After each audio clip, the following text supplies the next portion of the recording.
हारा नहीं हूँ अभी। एक छोटे गांव के लड़के की सच्ची उड़ान। भारत के एक सुदूर पिछड़े गांव चंपापुर में मिट्टी की दीवारों वाला एक टूटा फूटा घर था, जहां रहते थे राजू और उसके पिता गणेश। मां का देहांत बचपन में ही हो गया था और पिता एक मामूली मजदूर थे जो खेतों में काम करते थे। राजू 15 साल का था, लेकिन उसकी आंखों में गहराई और सपनों में ऊंचाई थी। वह हर शाम अपने पुराने फटे हुए बैग में किताबें भरकर गांव के बबूल के पेड़ के नीचे पढ़ता था, क्योंकि घर में न बिजली थी न दिया जलाने के लिए तेल। राजू का जीवन कठिन था। स्कूल 6 किलोमीटर दूर, चप्पलें घिस चुकी थीं और दोपहर का खाना कभी कभी नसीब ही नहीं होता। लेकिन उसके अंदर एक आग थी। वो इंजीनियर बनना चाहता था। वो चाहता था कि उसका गांव भी किसी दिन अखबारों में आए, अच्छे कारणों के लिए। एक दिन गांव में सरकारी अधिकारियों का दौरा हुआ। उन्होंने बताया कि जिले में एक टेक्निकल स्कॉलरशिप परीक्षा हो रही है, जिसमें चुने गए छात्रों को शहर में मुफ्त पढ़ाई और ट्रेनिंग मिलेगी। राजू के अंदर कुछ चमका। यही मौका था। यही उसका पहला कदम था बाहर की दुनिया की ओर। लेकिन जब उसने पिता से कहा तो जवाब मिला, बेटा ये सब हमारे बस की बात नहीं। पढ़ाई में जितना हो गया वही काफी है। राजू की आंखें भर आईं। वह जानता था ये इनकार डर से था, हकीकत से नहीं। अगले दिन स्कूल में विज्ञान शिक्षक मिश्रा सर ने राजू को रोते देखा।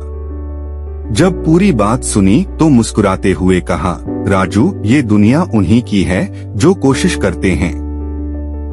जीतने की गारंटी कोई नहीं देता, लेकिन हारने की वजह सिर्फ ना कोशिश करना होती है।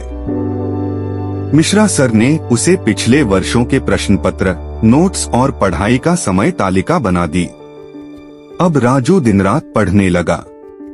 खेत से लौटने के बाद खाना खाकर वह बबूल के पेड़ के नीचे बैठकर पढ़ता और दिए के धुंधले उजाले में देर रात तक पन्ने पलटता। पैसे नहीं थे तो पिता के पुराने मोबाइल में ऑफलाइन वीडियो डाउनलोड करवा लिए, जो वो चार्जिंग के लिए हर हफ्ते शहर भेजता। राजू के दोस्त मजाक उड़ाते, शहर जाएगा, गांव का छोकरा स्मार्ट बनेगा। कभी भूखा रहना पड़ा, कभी बुखार में भी पढ़ाई करनी पड़ी। पिता ने कई बार कहा, काम में हाथ बंटाओ, पढ़ाई बाद में। लेकिन हर बार राजू के अंदर से आवाज आती, हारा नहीं हूँ अभी। परीक्षा का दिन आया। राजू ने अपने फटे जूतों में पैर डाले, पिता से उधार ली गई साइकिल उठाई और 12 किलोमीटर दूर परीक्षा केंद्र पहुंचा। कक्ष में बैठते समय उसका दिल धड़क रहा था, हाथ कांप रहे थे, लेकिन आंखों में सिर्फ एक ही सपना था, इस बार मुझे नहीं हारना है।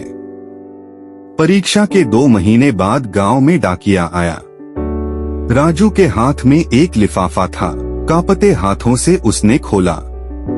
श्रीमान राजू कुमार, स्कॉलरशिप परीक्षा में उत्तीर्ण, कृपया अगले माह शहर में आकर प्रवेश लें। पिता की आंखों में आंसू थे। उन्होंने राजू को गले लगाकर कहा, तूने कर दिखाया बेटा, तूने मेरे डर को हराया। राजू शहर गया। अंग्रेजी कमजोर थी, कंप्यूटर देखना नया था, लेकिन अब वह डरता नहीं था। वह हर दिन 10 घंटे पढ़ाई करता, ट्रेनिंग लेता और नई चीजें सीखता।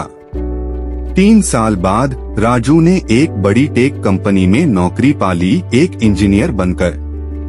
उसने अपने गांव में पहला कंप्यूटर सेंटर खोला, जहां गरीब बच्चों को मुफ्त में डिजिटल शिक्षा दी जाती थी। राजू अब सिर्फ एक लड़का नहीं था, वो एक उम्मीद बन चुका था। गांव में अब लोग कहते हैं, अगर राजू कर सकता है तो हम क्यों नहीं। राजू ने न सिर्फ अपना सपना पूरा किया, बल्कि दूसरों के सपनों को उड़ान देना शुरू कर दिया। नैतिक शिक्षा, मोरल, कभी हार मत मानो। जिंदगी हर मोड़ पर तुम्हें आजमाएगी, गरीबी, ताने, थकावट, असफलता। लेकिन याद रखो, जो कभी हार नहीं मानते उन्हें कोई नहीं हरा सकता।